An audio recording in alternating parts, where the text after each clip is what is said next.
welcome back to another episode of Bass Fishing for Noobs here on the Paddle and Fin podcast. I'm your host, Sean, and with me, as always, is my co-host, Susie. Welcome, Susie. How's it going? What's up, everybody? I'm out in the she shed. Woo-hoo! Warm enough to wear short sleeves out in the she shed, man. That's right. Well, I mean, I got my heater on, and actually, I kind of got it down kind of low, but it's a nice, comfy 72 in here. So, ooh, nice. And I wanted to just first shout out everybody and say sorry we missed an episode last week. Susie and I both had crazy weeks, and we're both running around. I know Susie was doing more of her testing, so I think most of that's behind you now, right? I have one more to go. I had a second to last one on Friday. Thursday afternoon. And I passed that one, and I was totally convinced that I did not pass that test. Like, I got done with it, and I'm like, oh, yeah, there's no way I passed it, and got back out to the main room, and she hands me the paper upside down. I take a look at it, put it down. I'm like, what? So, yeah, it was a pleasant surprise. So, yeah, then me and my husband had our 10-year dating anniversary. We were up in Galena, Illinois for the weekend. So, nice little retreat. Nice. Well, congrats on the passing your test and Thanks. 10 years dating anyway. That's an accomplishment. That's a decade. Sure. Heck yeah. Crazy. Yeah, no, it goes quick. So yeah. Feels like it's only been like maybe half that time. Well, tonight we have a very special guest. I actually ran into this gentleman at the Great American Outdoor Show in Harrisburg. I was up there to catch a lot of the seminars on the big hog tank thing they have there, where they have the fish standing there, and the speakers get to stand up on the hog trough and give talks about lots of different things. And this gentleman's talk was one of the ones that I found the most informative, and he talked a lot about spinnerbaits, and he's a guide on the Susquehanna, and I was like, I got to get that guy on the show. So I approached him, after he got done with his talk, and he was gracious enough to say, sure, I'll come on your show. So without further ado, I'd like to welcome John Stygler from Snagler Baits. Welcome to the podcast, John. Hi, Sean. Hi, Susie. How are you? Doing well. Thank you for having me on. Yeah, no problem. Thank you for coming on. It's definitely, we love to pick people's brains, and I'm a little selfish when I have a Susquehanna guide on the show, because I also fish the Susquehanna quite regularly. So anytime I can get more juice for the waters that I fish specifically, I'm like all about it. So very good. Yep. I was out today, so I fish it quite often. I was just going to say, I've been kind of following along on your social media and kind of seeing that you've been having some pretty successful days. So definitely. Yeah, this is big fish time. We catch a lot of big fish this time of year. Awesome. So yeah, we had I think we had 3 over 19 today. Awesome. And you just missed a muskie, right? Yeah, they were all and we had they were all smallies, and that's all we pretty much catch on the Susquehanna River. Unless you get down to the impoundments down south, the southern part, but it's pretty much all river smallmouth. And I always tell people it's like fishing a great big trout stream for very powerful smallmouth. They have big tails on them. Our fish are genetically different than lake smallmouth. If you ever look at a river smallmouth, they have very big tails, which means they fight really hard. Interesting. Definitely. And well, John, I wanted to give you a chance just to let folks know, who you are, where you're from, how you got into fishing, that kind of thing. And then, what brought you to being a guide on the Susquehanna. Okay. Yeah. So, I've been fishing in Susquehanna now I'm dating myself for 35 years. I really got into the river smallmouth stuff. I was a big trout fisherman when I was younger, walked the creeks, and really, like I tell people, is that really kind of set me up to be, to start fishing this big river for smallmouth, because, it's all about learning about current. And, so about, late 90s, I really started getting into it. And my buddy from college, I actually went to school in Ohio State for fishery management initially. So that's why, I've always been into the fishery stuff. And I remember as a kid, I used to go run home and get on my motorcycle and throw my fishing rod on. I had a carrier on my motorcycle and would ride down to the ponds or the creeks down behind my house in I grew up in northern Maryland, right below York and Merrill Line. And there's all kinds of trout streams everywhere, just everywhere you go. So, but really, it was about the mid to late 90s. I started fishing with my previous college roommate who was big into the bass fishing, and that's when I really started doing the river smallmouth stuff. I got my first jet boat in the late 90s, and ever since then I've been doing it. So I started Snagler Tackle in 2012 and started guiding at the same time. So this will be my 13th year. So season out as a guide. I did it part-time as I worked in mental health for just over 25 years. And left my job a little over a year ago to start doing this full time. And so far I'm still eating. So I guess that's success. I was going to say that's the dream, right? Exactly. So that's what I tell people is I can't believe I'm being paid to fish. and it's not always an easy thing. It's very seasonal. You have to understand, there are a lot of people think that they can just throw a boat out and start guiding. It's not like that. You can be a great angler, but angling isn't always all about the guiding. Guiding is about customer service. And for me, I grew up, working in retail when I was younger and put myself through school. So I understand customer service and how to take care of my clients are my number one priority. It's not about me fishing. It's not about my clients watching me fish. It is about them fishing and having their day. I have my days, and that my fun fishing days are my days. The days that my clients are out, those are their days. They get 100% of my attention. Very cool. Very awesome. Cool. And what led you to making your own baits and starting a tackle company? Well, a couple things came up. Is first of all, I've always been very, able to do things with my hands, and I call it functional art. Especially the spinnerbaits because if you look at some of my spinnerbaits, I actually take my natural series where I actually take skirting material and lay it out on a picture of a bait fish and match that bait fish up exactly. So and the blade combinations and how I put things together is really trying to match that hatch type of thing. So that's why I always call it functional art. So I kind of take some of my artistic side to more of a utilitarian side.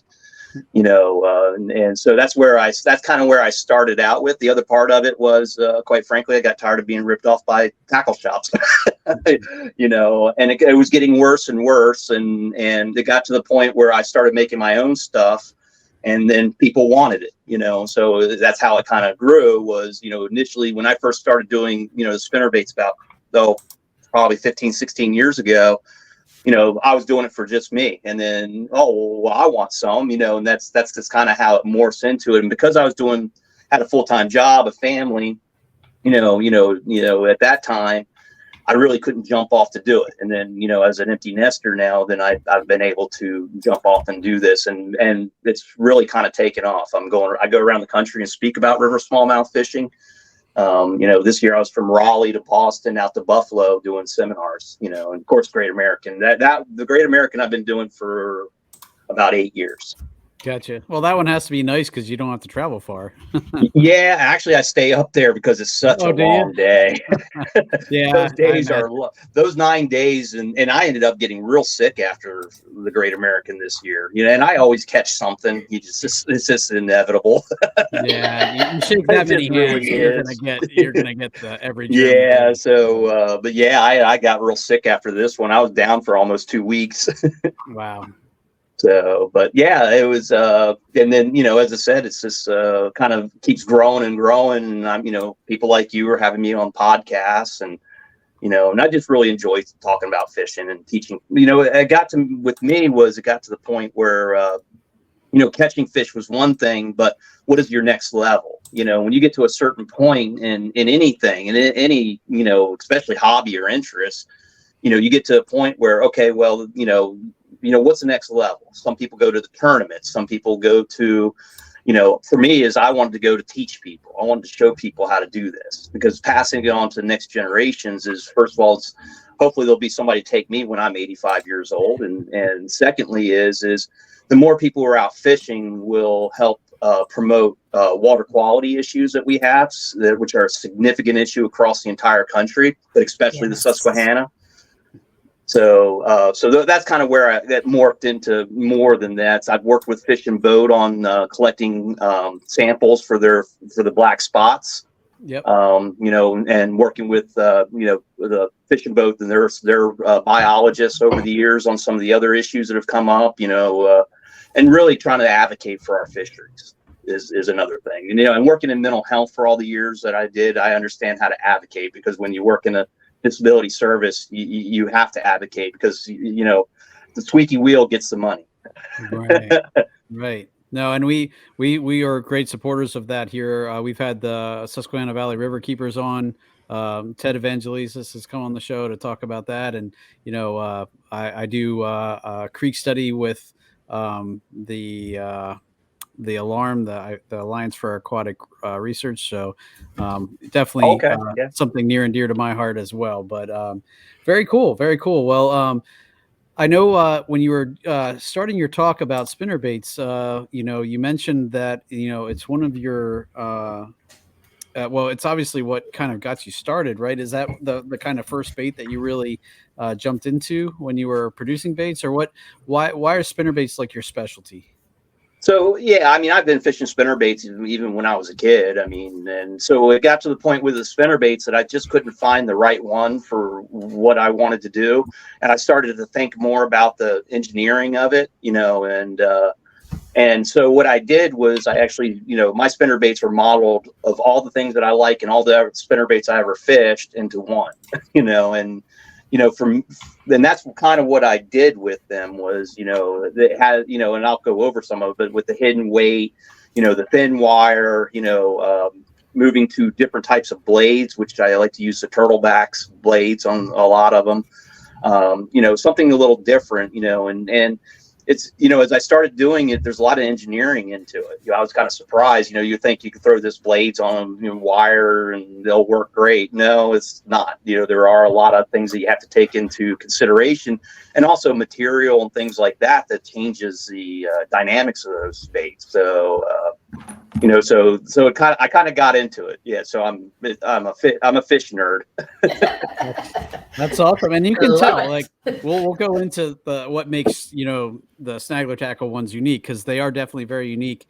And, I was, as soon as I saw them, I was a big fan. And, at your seminars, you talked a lot about how spinnerbaits are good for beginning anglers, especially because you can do a lot of things with them. So I wanted to start out by just kind of asking when is your spinnerbait your go-to bait? Like what conditions, when is that what you pull out of your tackle box to tie on?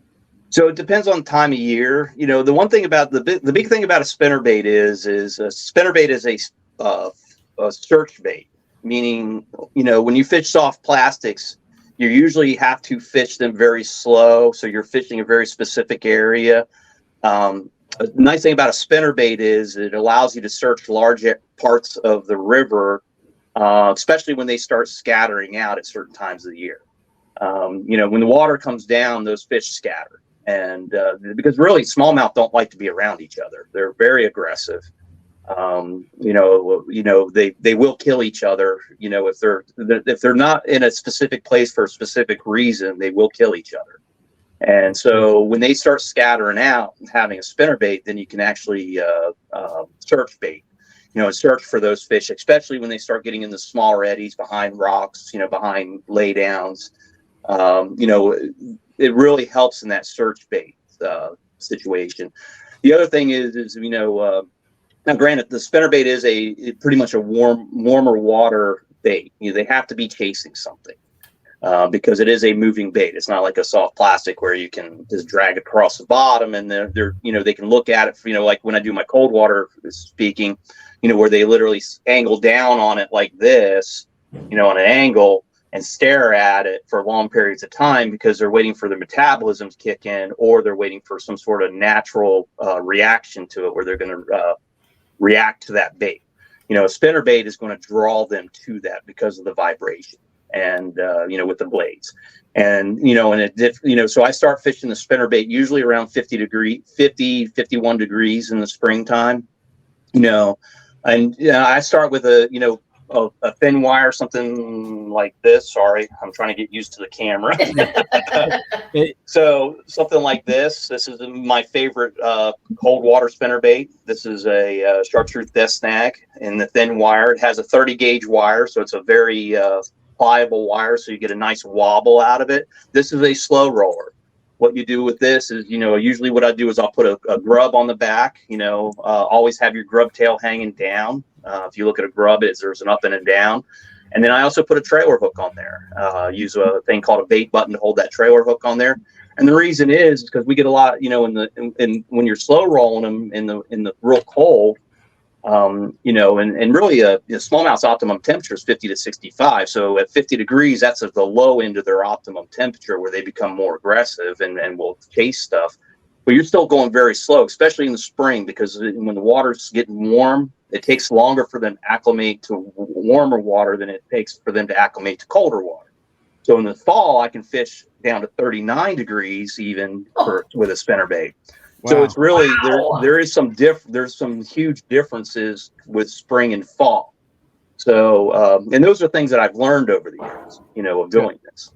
Gotcha. I wouldn't have never guessed that it would go as low as 39. Yeah, I mean, last November I pulled the spinnerbait and it was probably close to Thanksgiving and the water temperature was down to 39 degrees and we ended up with 220s and 419s on that day. Wow. It was it's a big fit.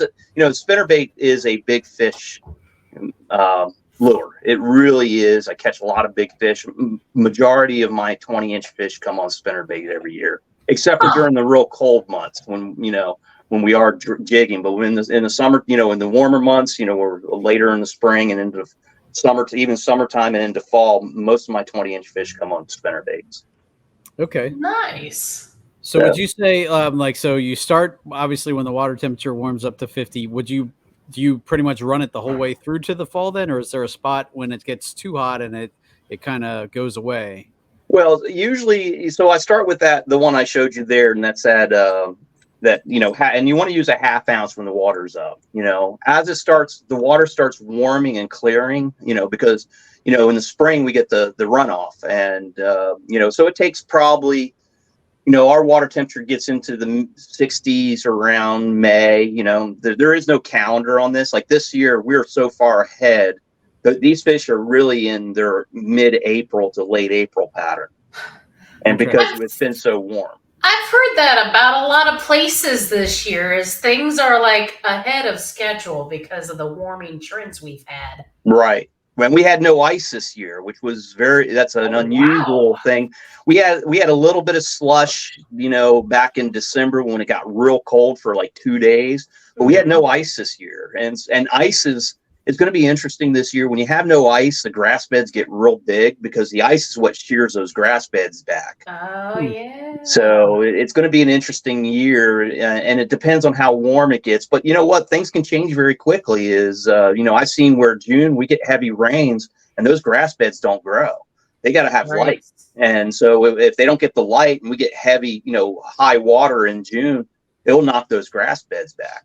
So it's every year is different. That's the one thing I like about river fishing is it's not like a lake where you have a lay down and that lay down is there and it's there for 20 years because nothing's ever going to happen to it.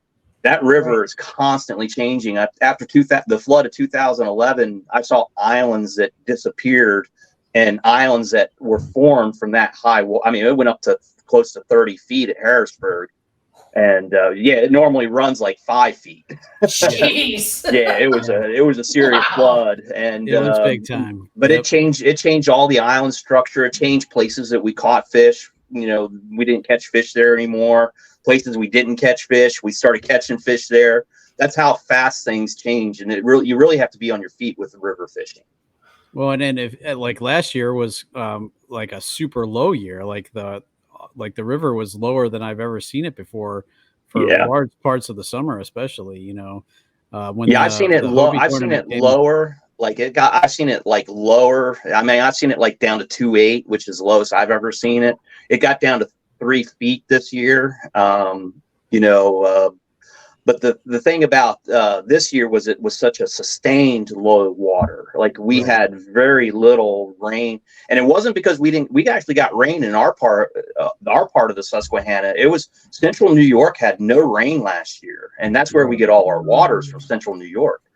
So this like I was up in Buffalo a couple weeks ago. They had a foot of snow up in Corning and up in Central New York. Well, that dropped the river temperature when it all melted that one day, and it dropped the river temperature like 5 degrees. Right. Even though it was beautiful here, because all that snow melted up north, it changed the river totally. You know, because it was actually warming up to the point where those fish were thinking about spawning, but then it knocked it back because it got cold on them.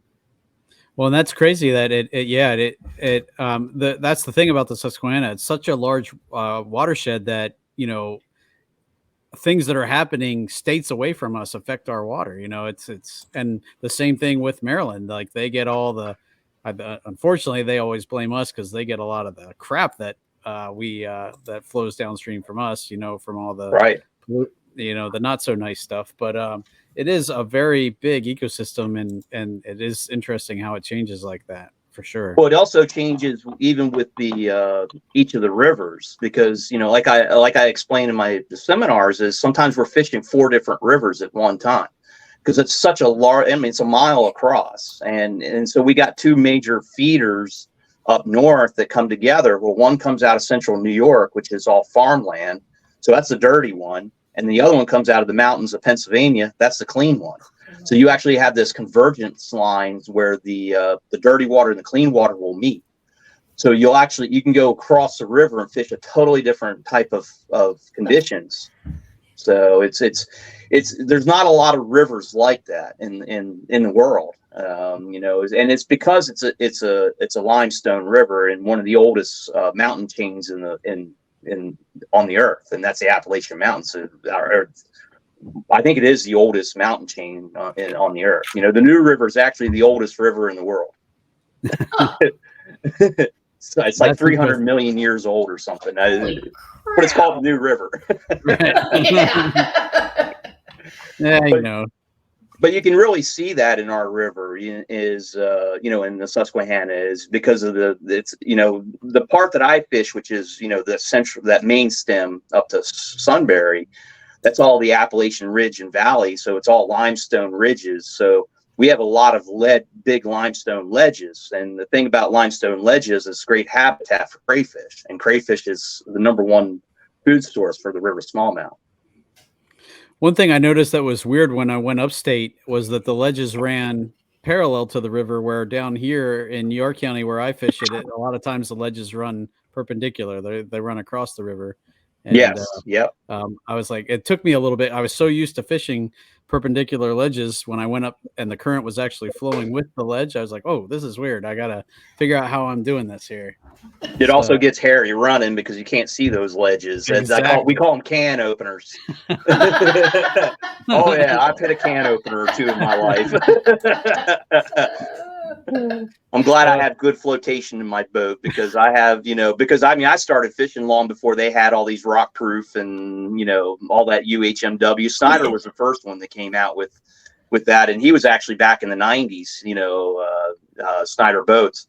But, you know, back then we never ran all that stuff. I mean, we just ran a regular aluminum hull. And then actually when I first started fishing the Susquehanna, we were running 9.9s props, and we would tie a pitchfork on the bottom as our rock guard. Yep. I've actually even for the kayak motors now, they make a guard that looks very much like a pitchfork. We literally took a pitchfork, cut the handle off of it, and then we would use baling wire and wire tie it to our lower unit, so we wouldn't rip the lower unit off. So when it hit, a 9.9, it would just pop up. Hey, whatever works, right? I mean, we didn't have jets at that time. Right. You know, this was probably back in the late 80s. Wow, that's awesome. Yep. So, but yeah, I mean, it's things have changed a lot, and the jets really started coming on about the mid '90s is when they started coming on. So, yeah, and now this is amazing. I mean, people are spending $80,000 for these jet boats now. Jeez. It's crazy. Wow. Yeah, I've seen people blow through places where I'm like in my kayak and barely have enough water, and they go flying by me. I'm like, wow, Oh yeah. good Yeah, for I mean, you. I've been on all my friends. I don't have one. I still beat around in my old river ride, yeah, I mean, mine will run in 4 inches of water. Those things there, and what happens with those? It's really interesting. And we've learned this is it literally those boats will push water in front of them, so it will create a dam. Okay. You will literally, when you go over that shallow, like you go over a shallow bar, you literally will feel the boat come up and go up just a couple inches, because what it does is it pushes water over top of that real shallow part, which then gives it enough water. Now, what happens though is if you go too long, you will run out of water because you have to dam water up. So, and some people, and believe me, when you beach one of those heavy boats, good luck trying to get a 3,500-pound boat off of there. So, I've heard people have to go out there with winches and everything else to try to winch them off of stuff. Yeah. So, but that river can be a dangerous place, though. And it is not for a novice boat person. I've seen I've seen a lot more newer people out there, and granted they have to learn, and we all kind of sometimes learn the hard way, and believe me, I've done my share of learning the hard way, and I just want people to be careful out there. Remember, this is not a lake. This when you hit a ledge, it is not going to move. Yeah, you're right. Yeah. You're not going to win that battle. Yeah. No. Like I tell my clients whenever they get stuck, I said, you have the whole world on the end of your line, and that's what a ledge is. It's a whole world. It isn't going to move. So I just want people to be careful out there and remember that even in any boat you can I've heard some pretty horror stories of people getting hurt in these boats. Oh yeah. Well, even with kayakers, I know the river can be a very dangerous place, and you really absolutely. I've had to fish kayakers out over the years because they get out there in that high water and not realize how fast that current is, and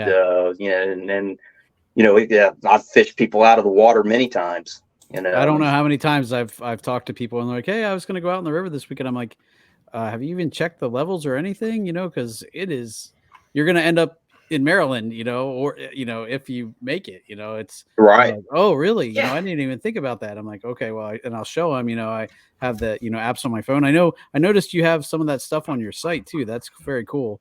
That you have I have the different river gauges on my site because that's how critical understanding river gauges is to not just the kayakers, to any of us. Right. And just fishing. I mean, understanding, because I go to different places based on those river gauges. And it's not all about, a lot of times I'm looking for cleaner water, if we get high water events. So that's going to tell me where that cleaner water is. Right. So, go ahead. And some of the other things that I mean, it's really become nice with their phones. That's another thing I didn't have when I first started doing this was we were at the will of Mother Nature. If we wanted the river gauge, we had to call a number and we had to listen to every river gauge on the Susquehanna before we got to ours. It was like listening to the process. old radio weather channel things. Right, exactly. In the wilderness, It was a half-hour process, and now our phones have made the technology we have now has made things so much nicer, so much easier, so much safer too. I mean, because now when you're out, you can keep an eye out for thunderstorms. I remember we look at the sky and go, okay, well, where's that thunderstorm at?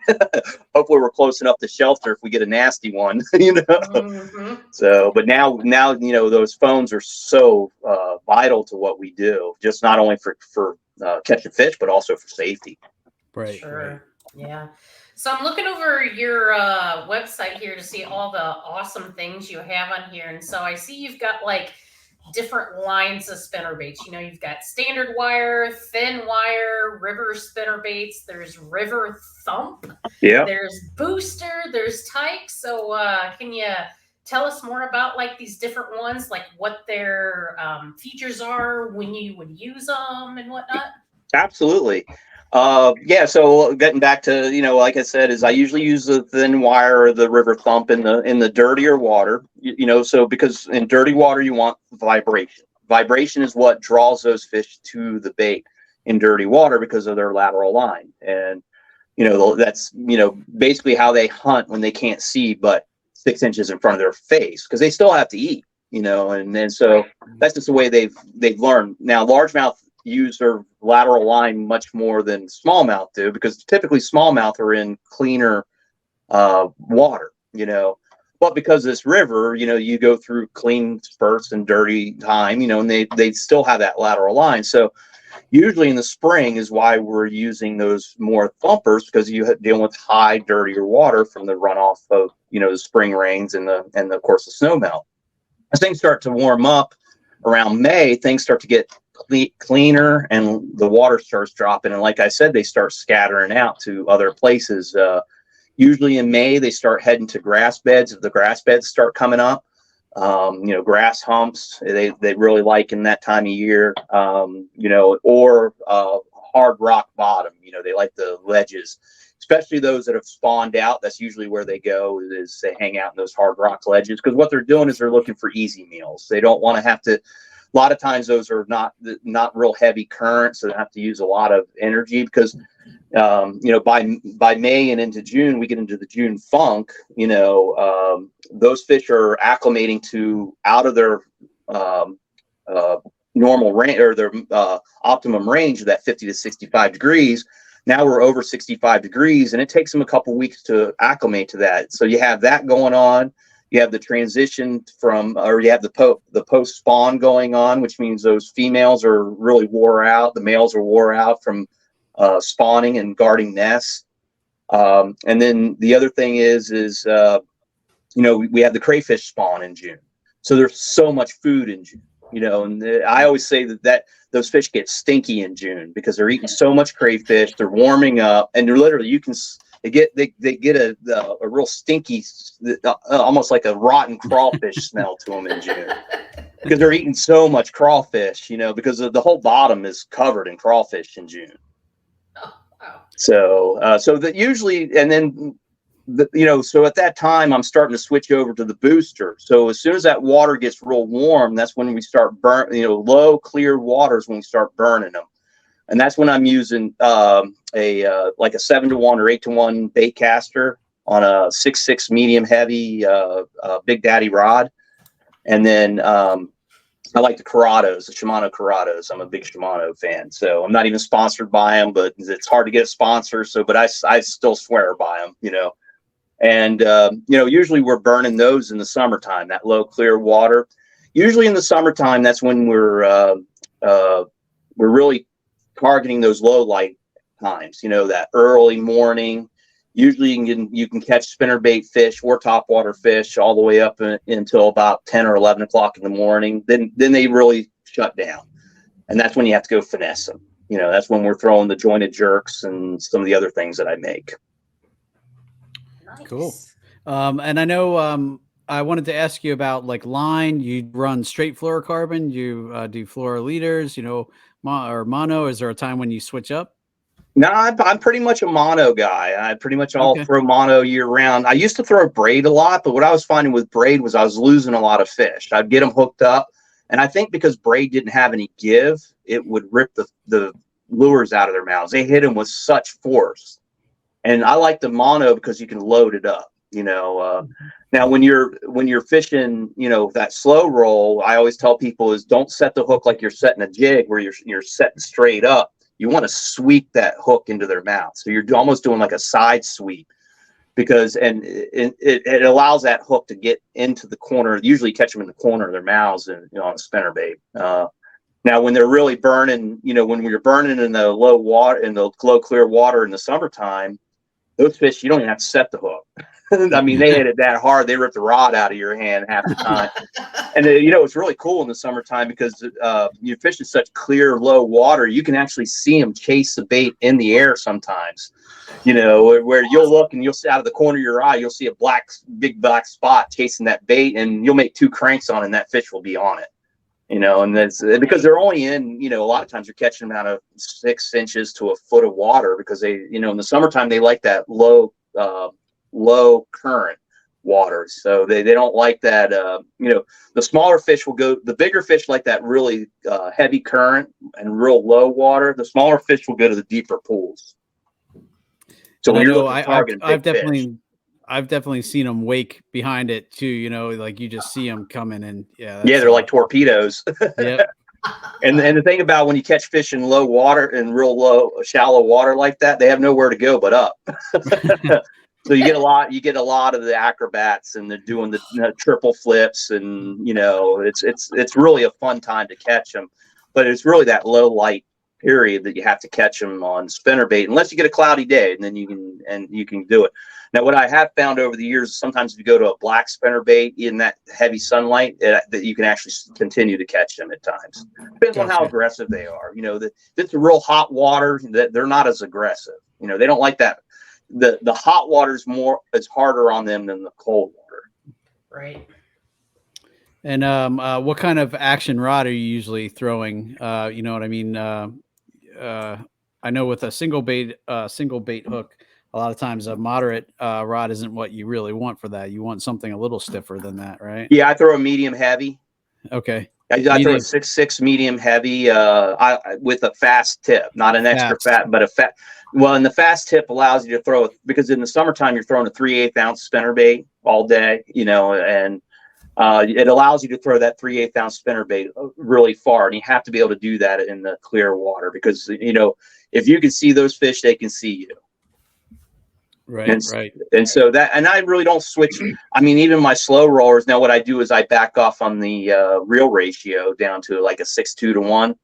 Now in the summertime, I throw a 7:2 to 8:1 to 1. You know, but in, you know, when you're slow rolling, I like that 6:2 to 1. Cool. Okay.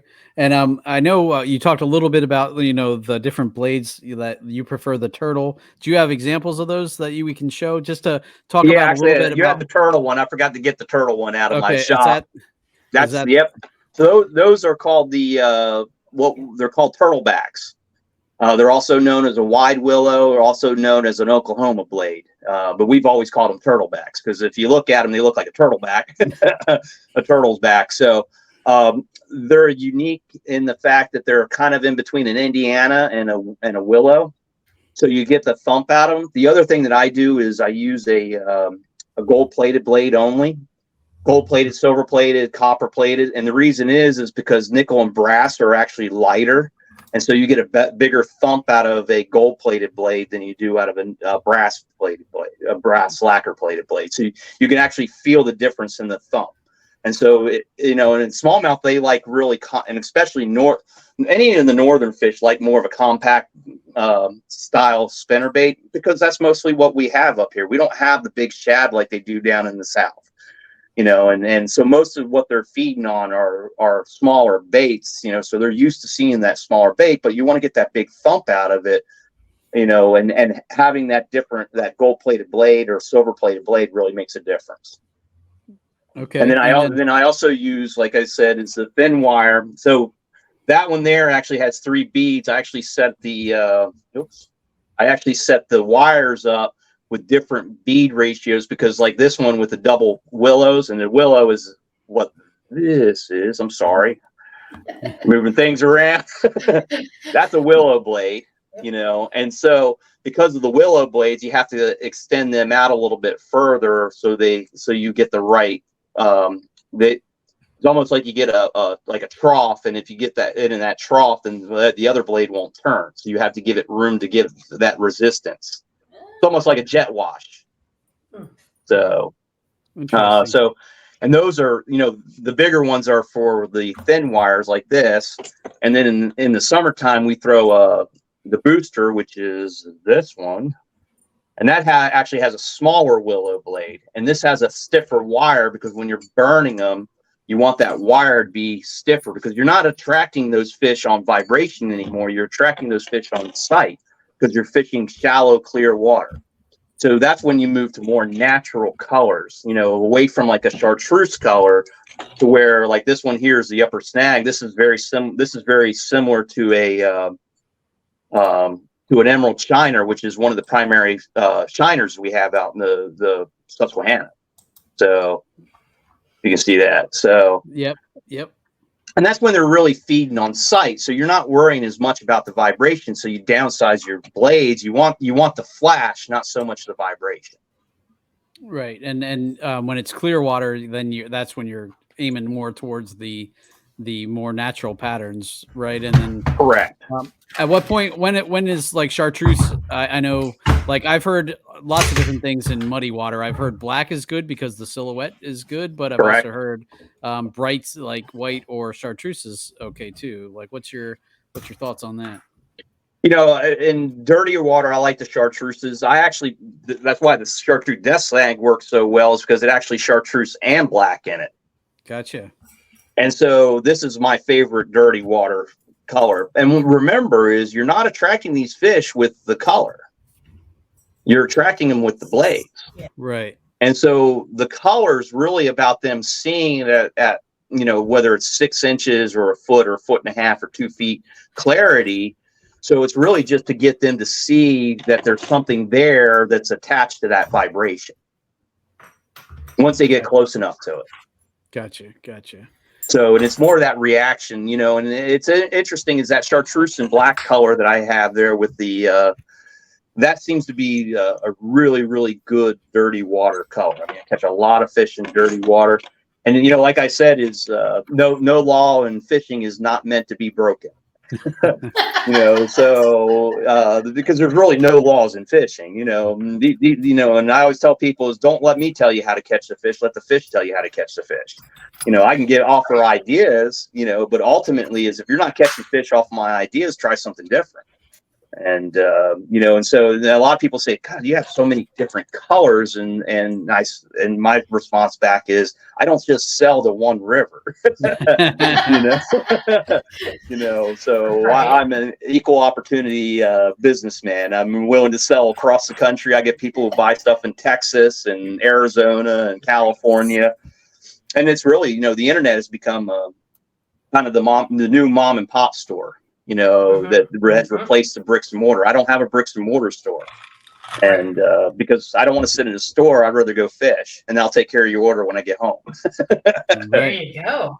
So I got a question about, you know, the way some spinner baits are sort of designed and like their length. For example, like I've got this one here, and when you look at it, the blade, this back blade goes beyond like the back hook there. And then this one, the blade is like right there along with the hook. So I guess what would be advantages to having sort of those longer arms versus like so the longer arms, first of all, is you want to make sure you have a trailer hook on. You know, the other thing is the longer arm is with the grub, then you have that blade further back.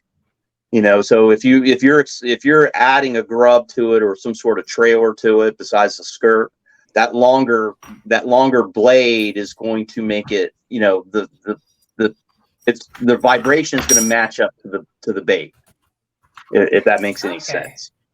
So when for me is I like a big grubs. Right. And so if you put big grubs on, like this one here, the blade is a little bit past, but once again is with my thin wire is, sorry, I've got to look to see where I'm at. But with my thin wire, I actually changed the skirting on it. Like the booster is a much thinner skirt than the thin wire's much fuller skirt, because you want that flaring of, you know, that hot, bigger profile in the dirtier water. So there is, you know, some logic behind some of that. If the person making the spinner baits is thinking about it, you know. Now some of these companies unfortunately have gone to, you know, the people who own the company don't even fish, you know. So Right. unfortunately the industry has got, you know, it's like anything else, is once money plays into it, then you get a different group of people. And a lot of the original founders of some of these bait companies, you know, who started like I did in the basement, you know, in the garage, you know, those companies have been Yeah. sold to big holding companies because they've grown so much and they've become very profitable.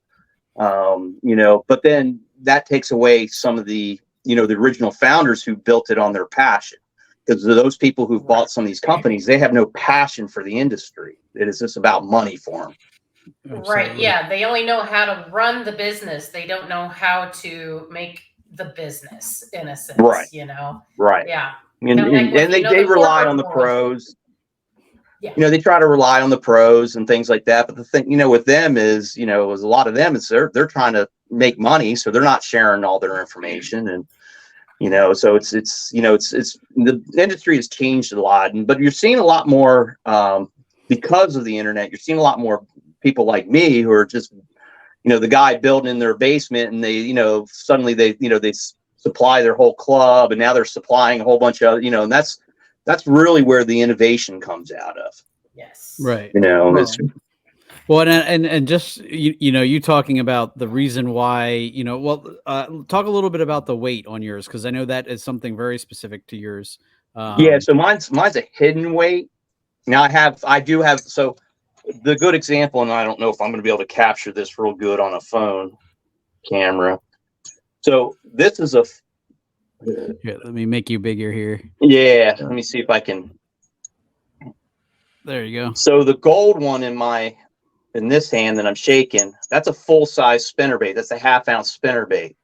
So the one in my left is the one I've been showing you, and that's a hidden head. So that's a 1/2 ounce spinnerbait, but it's a smaller profile. And the reason is because the weight's in the back of the blade.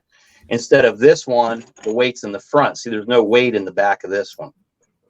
Oh, sorry, I'm horrible at this. It takes a lot of practice. It does. Well, it's not, the camera's over to my left, and I'm trying to. But you see how this one has no weight in the back. It's all in the head. It's all forward, yeah. Right, it's all forward. So mine are a hidden weight. So that way the weight's in the back, so that creates a much smaller profile. So they're both 1/2 ounce, and you know, I throw a lot of 1/2 ounce when the water's up, like it is right now. Right. So, right. and again, that 30 gauge wire is so important for the wobble. Helps it, yeah, flex and Yeah. Right. I was going to ask you, when do you go trailer like a grub, and when do you go just skirt? So when you burn them in the summertime, you just do no grub. I call it fishing it naked. You know, nothing on it, no trailer hook, no nothing, because they're really sight fishing. You really want that real small, compact, you know, style because that's really matching what the majority of the bait fish are out in our river. Most, you know, our river is mostly full of black-nosed dace, you know, emerald shiners, gold shiners. Most of them are like 3 inches long. You know, they're not real big. But in the, you know, in the colder water where you're trying to attract those fish through vibration, you want a little bit more profile, bigger profile. That's when I add that grub. Also with the grub is what it does, it creates a different vibration. So now you have the blades creating one vibration, but that grub is actually creating a vibration just off that plastic. And I like to use like I make a real good twister tail grub that I use on that, like a 4-inch or even up to a 5-inch. You know, it's when it's real cold, I'm really slowing it down. I'll throw that 5-inch grub on there, real big one, like you fish, Susie. The real big grub. Real big grub.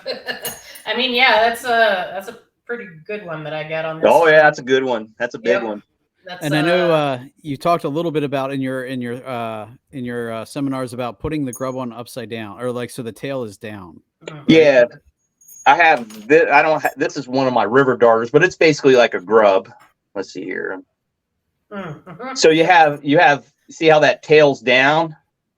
That's the way you want to make sure that spinnerbait is, because if you put the tail up, it's going to interfere with your trailer hook.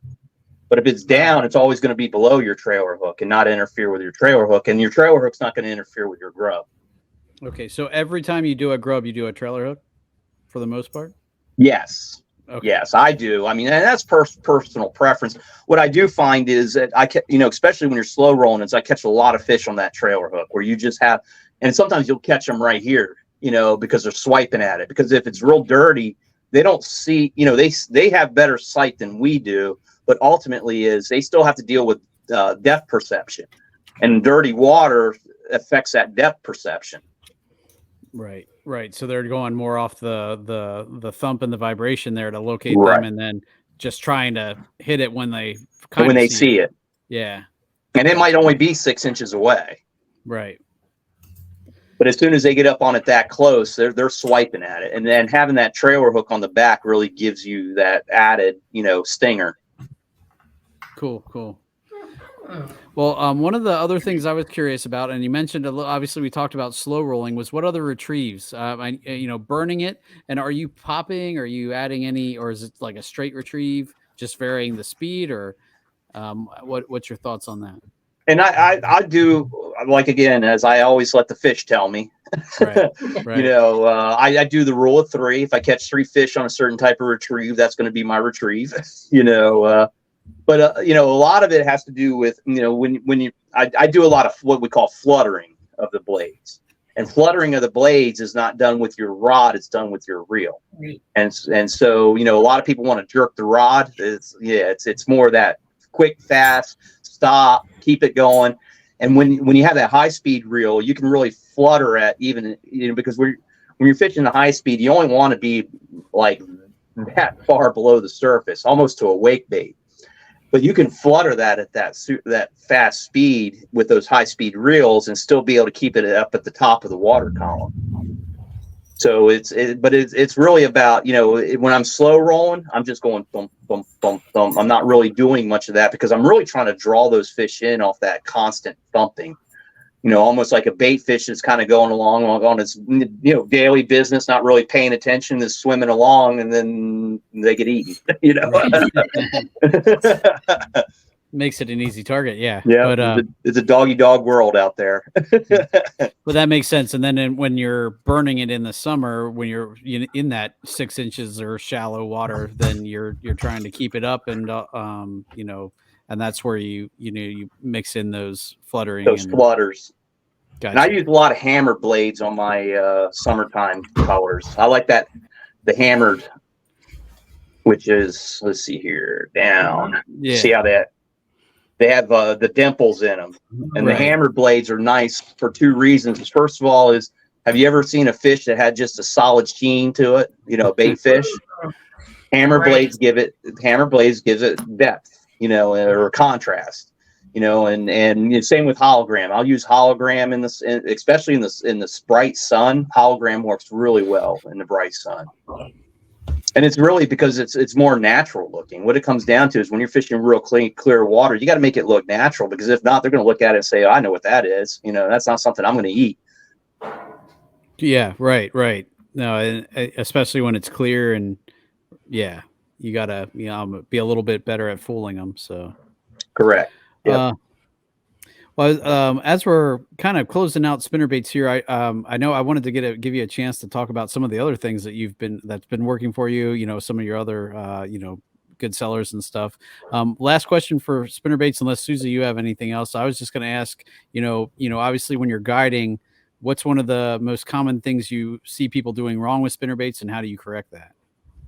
The biggest thing with the guide trips is I take a lot of people with different skill level. And so I always tailor my trips to what the person's skill level is.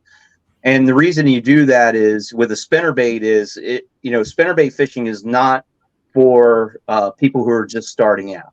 The big reason is because you really have to throw a bait caster. Bait caster, you have more control over. A lot of times, especially when we're back drifting, small eddies, you got to be able to cast right up to the shore. Sometimes they're nosed up on the shore, and that bait caster allows you to have that accuracy. The other thing is in the summertime, most of your spinning rods are not high speed reels, and even if they are high speed, you're only talking about a 6-to-1. You really get wore out trying to burn spinner baits on a spinning rod. Right. So there are times, that's one of the reasons why I sell the Tyke, which is a 1/8 ounce, it's a 1/4 ounce spinner bait. That's a good spinning rod spinner bait, because that's nice and light. You can throw that, and not have to try to keep the same speed up to be able to keep it up high in the water column. And so that's why I put those into people's hands who can't throw the bait caster. So really the whole key to spinnerbait fishing is really learning how to throw that bait caster. And that's what I always tell people is go out in the backyard, learn how to do it there. Don't try to learn on the water. You're just going to get frustrated. I don't know how many people tell me as I bought a bait caster, I took it out in the water and all I did was bird nest it, and I just put it in the basement and never touched it again. You don't want to have that happen, because we've all been through it. We all had to learn how to do it, and doing it in the backyard doesn't mess up your day of fishing, Right. and especially when people only have limited time to be able to get out there. No, for sure. That's exactly how I learned. I started taking it out with me whenever I grilled. And so as I was watching my stuff grill, I'd just stand right there and just cast and cast repeatedly until I, got it to where, I would say I'm still not an expert. I still prefer spinning gear for most of the things, but I've gotten proficient enough that I don't backlash, and I can have productive times on the water with it. So, and I'm spending time, and in my seminars, a lot of times I'll show people how to set up their bait casters and how to tune them to be able to make it that you won't have as many backlashes when you first start to learn. But the thing about that is you can't cast it as far. Right. So, and I always tell people it's all about your thumb. It's all about that thumb. I don't care what kind of braking system you have. You can buy the $500 model. Ultimately, it's about your thumb. Yep. Just a kind of like a random question I was thinking of. So, being a guide and whatnot, first part of the question is, have you ever been on a guided trip before where none of your clients have caught fish? And if so, what have you done to make it a good experience for them? I'm just curious, I don't know. All my clients caught fish last year. I can say that for sure. And actually about 3/4 of them caught at least one 19-inch fish. Oh, nice. Yeah. I mean, I am trying to think if I've never had both clients not catch fish. I might've had one client not catch fish. But again, I get back to guiding is not all about catching fish. And so, a lot of times as I start talking about the history of the river, I start talking about the water quality issues that we're running into. I really try to feel my clients out about what they like to talk about and what they're interested in. That's the other thing is I have a large, variety of type of people who go out with me. So, you can't, you don't get involved in politics. You don't get involved in the hot button stuff that can turn people off. Because ultimately is I'm not here to sell politics. I'm here to sell guide trips and lures, so I really talk more about like lures and fishing and, we try to have a good time and laugh and things like that. But I mean, I think our worst day last year was 8 fish, so no, I had 3 with a 9-year-old. So that was in the middle of summer. That was the worst one but he still caught 2 fish on his own, which I mean he caught 2 of the 3 fish. So he had a blast, and his grandfather's getting him back out again this year, awesome. In the spring. So and I really like taking kids because that's our next generation, and we need to get them involved, get them off the screens. That's right. That's right. Well, I know we mentioned, I've been seeing you catch on soft plastics. What are some soft plastics that are working for you? That what would you say is your best seller soft plastic wise? Well, tube is my best seller by far, and that's this little thing. Hopefully, it's not too. Yeah, so that's a tube. Now there's 2 different sizes. I sell 2 different sizes. I sell a. Let me see here. This one here is a 3.5, and this one's a 2 3/4. Now the 2 3/4 is the primary one we use on the Susquehanna. The teaser tube, which is the smaller one, because most of our crayfish are about this size. what I can tell you is when you get down south, on the New River, I have a lot of customers. I sponsor a guide down there. They like the 3.5 down there, but I almost throw strictly the 2 3/4. The other one this year that's doing real well and catching a lot of fish on is the little crawdad, which you can fish on the Ned head. So, and I actually fish it on what they call an offset Ned. Yep. So it's just like a Texas rig. That's So almost a needed rig on the Susquehanna with all the rods. Yeah, absolutely. So the first thing you do is you just put the hook through a little bit like that. And then you're going to run it the whole way down into that offset. And you want it to sit in that offset like this. And then you run the hook back through the bait and then bury the hook into the bait. And then it's going to sit straight up like that. Yep. And so it's a weedless presentation. This is a floating bait, so it floats straight up. It's going to float that Ned rig, that vertical presentation. Your tube, you're going to put in a tube insert, which looks like this. Trying to get used to where the camera is. It's not in the middle of the stream. You're getting it. Yeah. So you put that inside the tube, and you just push the whole insert all the way up to the very end of the tube, and then you push the eyelet through. And then this is going to be your horizontal presentation. So you have one that goes down and it bounces down the river this way, and the other one goes down the river like that. So those are two big things. Today I was catching them on the river darter, which is a new bait. It's almost like a grub type of bait, but you fish them on a Ned head. And today the bigger fish came on this. And what this is, we have a lot of darters in our river. There's like 17 or 19 different species of them. The main one is a green banded darter. These are in the perch family. So when the water's real cold, they're actually moving around a lot more than your shiners and shiners in your bases are. Gotcha. So that's why we fish those in the colder water. And do you also fish those on the offset Ned, or are those more like a straight Ned? I prefer the straight Ned, like this. Okay. Yep, with the shank with the keeper on it, and you just run it on there the whole way down. Not like I haven't done this a few times. And then you're going to fish it just like that. I use 8-pound mono. Okay. You can also use braid with a fluorocarbon leader. That is a very sensitive way. The reason I use the mono is because we break so many off. When you start messing with leaders and you're constantly tying leaders on with the braid. The one thing about braid is it is much better for real cold water when we're out fishing in the mid 30s, when the water temperature is in the mid 30s and even down to 32, because you get that, they really mush mouth it in the cold water.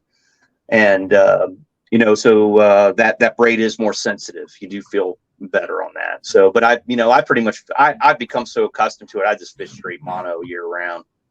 Gotcha. Yeah. Okay. The other thing that we've been catching fish on is this new little thing called spider grubs. Whoa, look at that. So this has like little tendrils. Yep. And we put that on a Ned head just like this.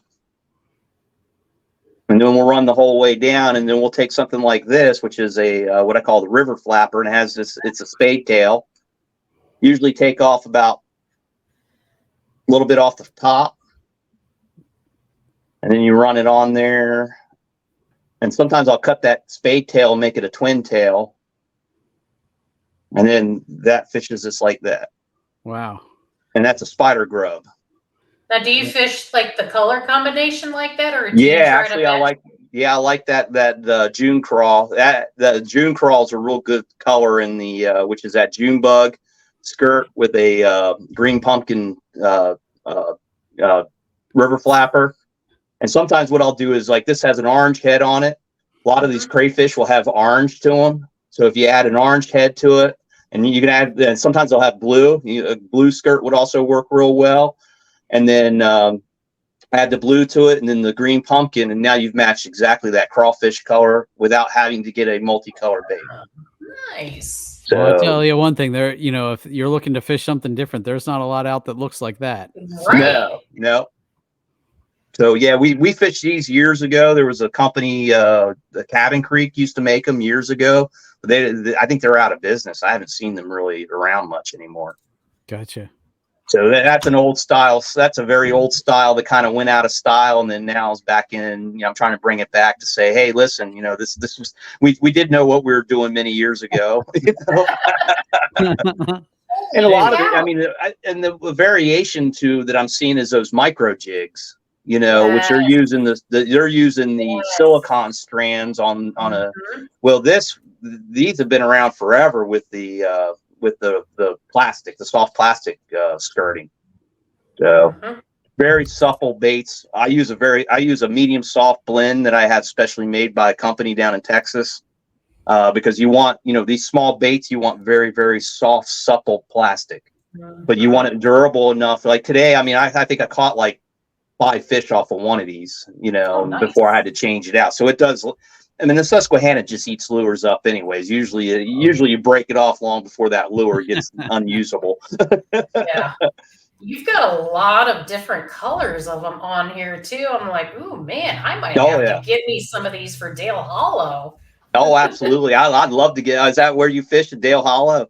Well, we're heading down there for our meetup here in the middle of April 22nd and 23rd. The end of April. Yep. Oh, nice. Yeah. So I'm actually located out in central Illinois. So I do have a river nearby. It's a dirty river-ish in a sense, because, you know, a lot of where I'm around is farmland and whatnot. But I'm nearby what's called the Mackinac River, and they're known for smallies and whatnot. So I'm definitely wanting to hit it up sometime season. And you're probably not too far away from the upper Mississippi area in the St. Croix. That's a really, really good place to fish. That's quite a bit further up north for me. Okay. If you're familiar with like the Peoria, Bloomington area of Illinois, it's almost like smack dab in the middle. We're like, you know, 2.5 hours from Chicago, 2.5 hours from St. Louis. It's like, you know, darn right near in the middle. So we have a lot of you're probably. I get a lot of customers. I get a lot of customers from Missouri, you know, and northern Arkansas because they fish those. There's a lot of river smallmouth in those areas. Yep. But they're just not big in those. I don't think their creeks and their rivers are big enough to run jet boats. So I think they're doing a lot of kayaking that's the good thing about the creek. That was the weirdest thing for me when I started this, was that I would talk to someone like Susie about river fishing, and in my mind I'm picturing the Susquehanna, not realizing in her mind the river that she's fishing is nowhere near a mile wide, you know. Yeah, you can cast across it. yeah, you could. Yeah. So it's crazy, and it. I think my old co-host Ryan was the first one who said, he's like, well, when you think of river, what are you thinking about? And I was like, well, yeah, I'm thinking about the Susquehanna, a mile wide. He's like, dude, there's not even a section that's 300 yards wide, you know, on the widest part of my river. And I was like, oh man, and it hit me. I was like, holy cow, you know, we're definitely not talking apples to apples there at that point. No, there's not a lot of apples to that Susquehanna. Yeah, we do have the Illinois River, which it does get really wide. It'll get like a mile wide every now and then, but like, no, but you don't want to fish the Illinois River. It's a gross river, and there's Asian carp in there, and just I've not had good experience in there, so I just It's like the Ohio River, same way. It's a big muddy river. They have dredged it so much, and the Ohio River is, you know, you have the main channel, but once you get off the main channel, they've dredged it so much. They have these great big dredge bars the whole way down the sides where, you know, it'll be super shallow off the channel, and then it'll drop back off on the shoreline, but it's muddy and totally different. We're fortunate to have the Susquehanna. And once again, we don't have the lakes like, you know, you guys do or down south. So we don't have lake fishing. You know, very, very few places where we can have an unlimited horsepower boat on in Pennsylvania, in this part of Pennsylvania. Yep. Yeah. Well, they do limit the horsepowers on all the lakes in Illinois, except for I'll do that. Michigan. Really? Okay. Yes, they do. with exception, I think maybe one or two others, but I know like my local area Banner, I think they're only limited to, is it 25 horsepower? I can't That's a remember, lot but of I know ours are. Yeah. yeah. That or So, trolling motor yeah. only. We have a lot of trolling motor only lakes. Yep. Which One those of those, well, aren't so bad for the kayakers, but you know. no, those are No, we no. have with Imaquan Preserve, which is trolling motor, or you can't even have the gas powered motor on the boat. Oh, when you wow. go to this place. Yeah. But I mean, it's awesome. It's not as awesome as it used to be. We used to be able to go out there and catch, 50, 60 fish, no problem. And now you can't even get like a quarter of that anymore, it seems. So, but I go out there in the spring and I still catch my fish. Pollution's our biggest problem. I don't care what anybody says. We can talk about all the invasive species and the birds and this and that. Ultimately, pollution is our biggest problem, and it is not just in any part of the country; it is the entire country. Everywhere. Yeah, and we've seen that on the Susquehanna. We've seen big fish kills. We had one in 2009, was a big one. We believe that we had one about 3 years ago. We had 2 years of high water, and it really put a hurting on those fish. And they're trying to figure out how detrimental these black spots are to these fish. Now they have figured out what they are on the Susquehanna. It's actually a papilloma virus. Oh. Yeah, a lot of people were talking about some sort of cancer. I mean, we've heard all kinds of stuff, but what I've heard from they actually put a paper out 2 falls ago, and what they have determined that it is a papilloma virus, which is why it spreads. They can't figure out why it only shows up in cold water, and they can't figure out how detrimental it is to the fish yet. But I'm pretty sure that it's detrimental to the fish. And now the reason why we think we had a big fish kill, and all the guides, we talk about it. We always talk about, the waning, the ups and the downs of the river, because we've seen them. We've seen the feast and the famine. Believe me, it's been right. And we're all pretty sure we had a fish kill in 1819 when we had that 2 years of high water. So it's, and a lot of it has to do with this. It's all pollution related. I mean, we are, like I tell people, is like we're dealing with what I think is another big problem is our invasive species of the flatheads. And the flatheads the problem with the flatheads is they've kind of taken over the wintering holes. And so when it's real cold, those flatheads are in there just eating on smallmouth all winter in those big wintering holes. And they're very limited wintering holes we have, because usually they're looking for anywhere from 8 to 20 feet, and there's not a lot of places on that river there's 8 to 20 feet of water. So Wow. And so that's those are things. But I always go back to, that's just another tipping point of the problems we're having with our fisheries. It's not the sole reason. The biggest thing we have to deal with is pollution. Right. Yep, 100%. And farm pollution is probably the biggest thing. Farm runoff and everything. And then, Sean, was it you that did like the microplastic thing where like you would like just scoop something in the water and a certain percentage it was microplastics? Yeah, you can't even. I mean, even the baits we throw. I mean, honestly, because the soft plastics, like they break down. Yeah. So I'm actually one of the things I would want to work on is a biodegradable bait. Nice. So I'm actually working with a friend of mine who's a chemical engineer, and we're gonna start working on maybe coming up with some sort of. The problem is how do you come up with a biodegradable bait that you can use and it doesn't degrade on you right away. Until you want to, right? So it's almost like you have to create almost like like a pill that is the extended release type of situation where for so long it'll be encapsulated in something that's going to be able to deal with it, but as soon as it's been in the water for so long, then that caplet will degrade, and then that way, and then it's some sort of plant base or protein based matter, that it's not plastic. I mean, plastic is petroleum, Yep. I mean, that's just a reality. I know that. I mean, but what do you do about it right now? I'm not going to stop fishing. Right. Yeah, Right. exactly. I mean, you got to imagine around the world, how many millions, trillions of pounds of plastic is being used for what?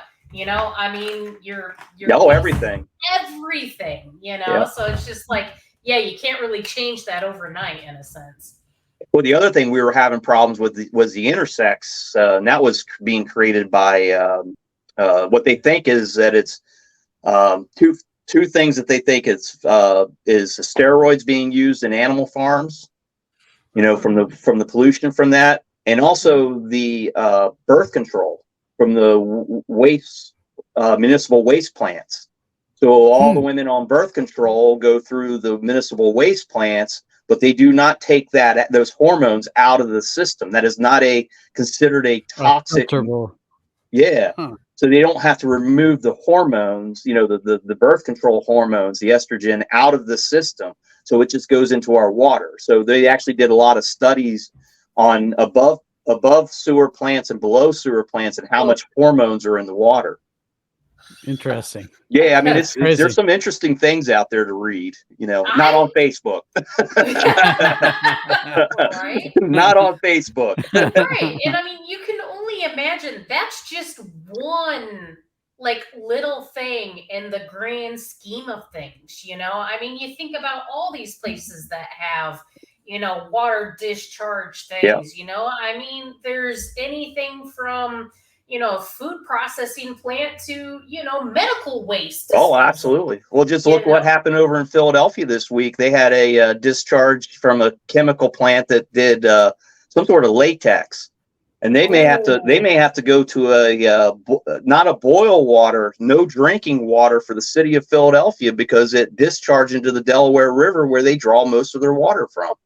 Oh yeah, it's been on the international news because of this, so I should probably look that up. I tend to stay away from news outlets and stuff like that just because sometimes it's really depressing. Oh, it is, yeah. But especially like the environmental stuff, and then like the that train derailment in Ohio. And, oh yeah. Like, the rivers that it affected, and how you really haven't heard too much about it bigger wise, and you're just like, I wonder how much they're trying to cover up and hide. Well, I know initially they were like, oh, nothing bad happened, and now it's starting to come out. Okay, yeah, there's been fish yeah. Yeah, I mean, that's my biggest fear is they run that rail line that runs up the Juniata is one of the busiest rail lines in the country, and they run 2 to 3 oil trains that come through there, and they're 2 or 3 miles long. Yeah, and that's one of my biggest fears is if that derails on that Juniata River, it will kill that river. Oh yeah.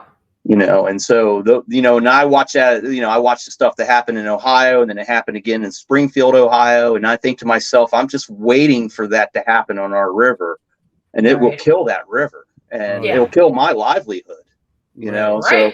Yeah. That's where I always go into, I'll go into commissioners meetings, like local, I working for county government. I know a lot of the people, and I'll tell them is what right does a farmer have to pollute the water that I live off of, and why do they get to do that? And I'm supposed to be quiet about it? No, I'm not going to be quiet about it. Right. And then, the river keepers do a great job of addressing that too, and holding Ted does a real good job.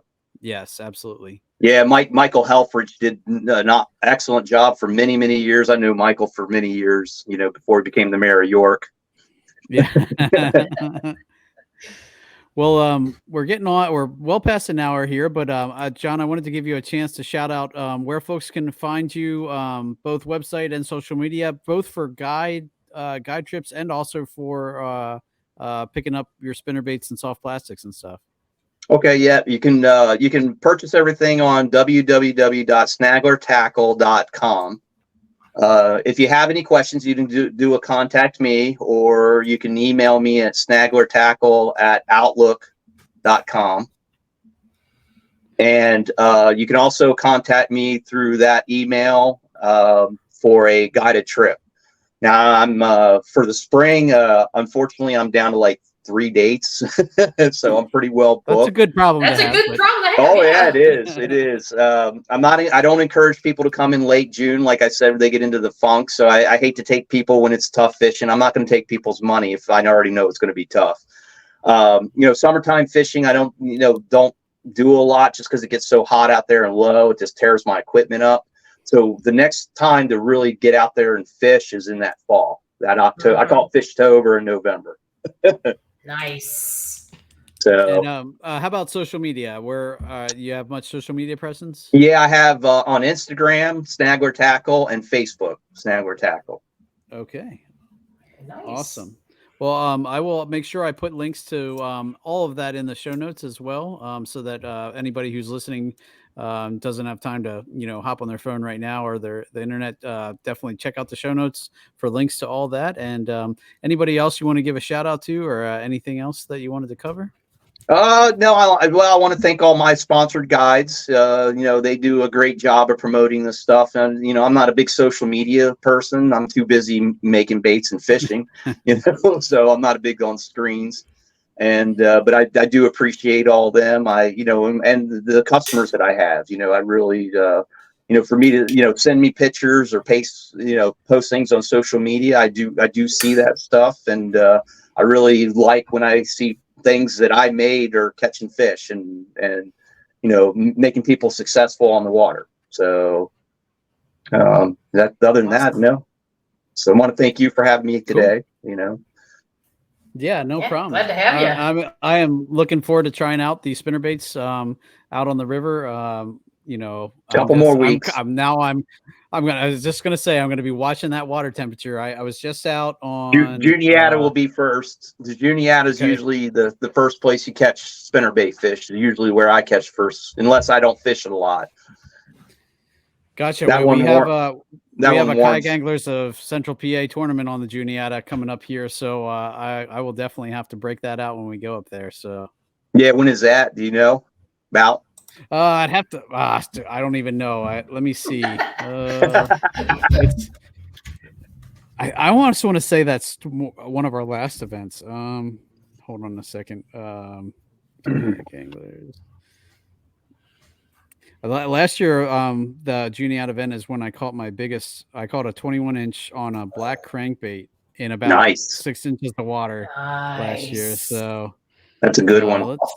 Yeah, no. And everybody else is like, "Oh, the Juniata is tough," and I was like, I love it."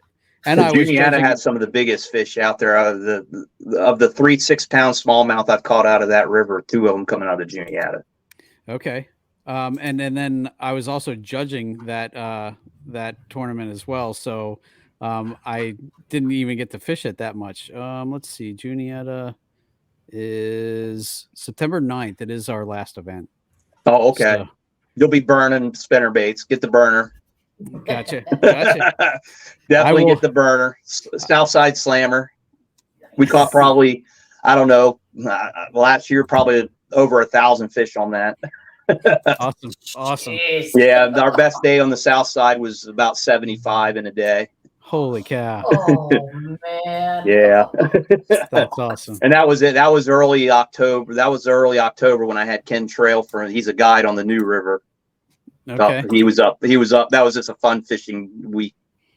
A couple days. He had to come up for a couple days, get his boat worked on up here, and we fished for 2 days. We caught a little over 120 fish in just under 2 days. Wow. Wow. So he had a 20. I think we had I think it was somewhere around 10 or 12 19-inch fish in 2 days. That's crazy. And we talk about length on our river because our fish don't get as heavy as the lake. Well, we're kayakers mostly, and most of our tournaments are length anyway. So we're much more comfortable with length than weight. At least I am anyway. So, and I also look at it this way: as a 20-inch fish is a 20-inch fish. In the spawn time, it could be 5 pounds, but in the summertime, that fish could only be 3.5 pounds. Right. But it's still a 20-inch fish. Right. Yeah, it's still the same fish. And so a lot of people want to talk about weight. Well, it just depends on the time of year that you catch those fish. Right. You know, and so we caught one this week that I swear it looked like a sunfish. I think it was just under 3 pounds and it was 15 inches. Wow. Yeah, go on my Wow. Instagram. It does. It looks like it swallowed another fish.